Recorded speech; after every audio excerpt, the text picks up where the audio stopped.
Assalamualaikum warahmatullahi wabarakatuh. Sahabat beriman, tahun demi tahun berlalu dan Hajar pun akhirnya wafat pada usia 90 tahun.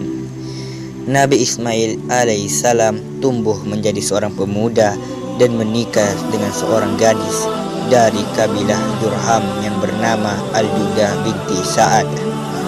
Suatu hari Nabi Ibrahim alaihissalam merasa rindu dan ingin melihat putranya, Nabi Ismail alaihissalam. Lalu ia meminta izin kepada istrinya, Sarah, bahwa ia akan pergi menemui Nabi Ismail alaihissalam. Lalu Sarah pun mengizinkannya untuk bertemu dengan putranya Nabi Ismail. Namun, apakah terjadi apabila Nabi Ibrahim alaihissalam pergi ke rumah Nabi Ismail? Nah, tonton hingga akhir agar tidak sesat. Sahabat beriman, sebelum kalian meneruskan video ini, alangkah baiknya kalian klik tombol subscribe dan aktifkan lonceng notification-nya agar kalian tidak ketinggalan informasi dari dakwah populer.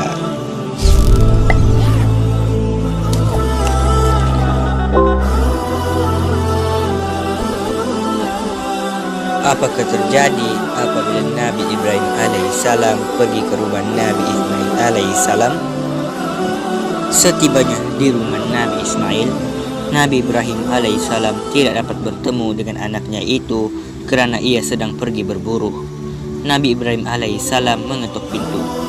Al-Judah pun keluar menemuinya. Ibrahim bertanya, "Di manakah suamimu?" "Dia tidak ada di rumah, sedang pergi berburu," jawab istri Nabi Ismail alaihissalam. "Adakah sesuatu yang bisa kamu hidangkan untuk tamu?" tanya Nabi Ibrahim. "Tidak ada, dan tidak ada seorang pun yang ada di sini," jawab istri Nabi Ismail.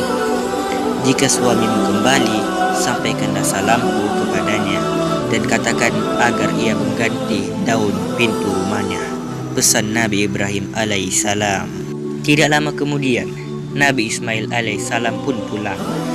Dia mendengar dari orang-orang tentang apa yang istrinya lakukan kepada ayahandanya, yakni tidak mau memberi hidangan. Maka ia menceraikan istrinya dan menikah lagi dengan gadis yang lain, yang juga dan kabilah Jurhum bernama Samah binti Muhabbil.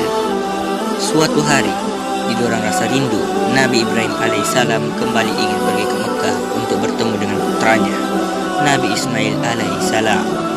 Ia meminta izin lagi kepada Sarah dan diizinkan dengan syarat ia tidak boleh turun dari kuda tunggangannya.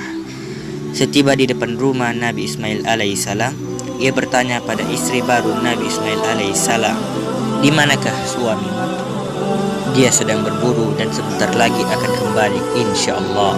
Semoga Allah merahmatimu," jawab istri Nabi Ismail alaihissalam. "Apakah engkau menerima tetamu?" tanya Nabi Ibrahim. "Iya," jawab istri Nabi Ismail. "Apakah engkau mempunyai roti, gandum, dan kurma?" tanya Nabi Ibrahim. Istri Nabi Ismail alaihissalam itu kemudian mengambil daging dan susu. Maka Nabi Ibrahim mendoakan keberkahan untuk kedua makanan tersebut. Nah, sahabat beriman, itulah kisah Nabi Ibrahim, Nabi Ismail, dan istri-istri Nabi Ismail alaihissalam. Pengajaran yang kita dapat kali ini ialah jika istri tidak beradab dan suka merendahkan orang tua kita, maka wajib di antara kita menceraikan wanita seperti itu. Ini sesuai dengan hadis Rasulullah SAW. Berikut, Allah tidak akan melihat kepada seorang istri yang tidak bersyukur kepada suaminya, padahal dia membutuhkannya. Hadis riwayat An-Nasai. Wallahu a'lam bishawab. Sebelum kalian meninggalkan channel ini, alangkah baiknya kalian share kerana sebaik-baik manusia adalah bermanfaat bagi manusia. Wassalamualaikum warahmatullahi wabarakatuh.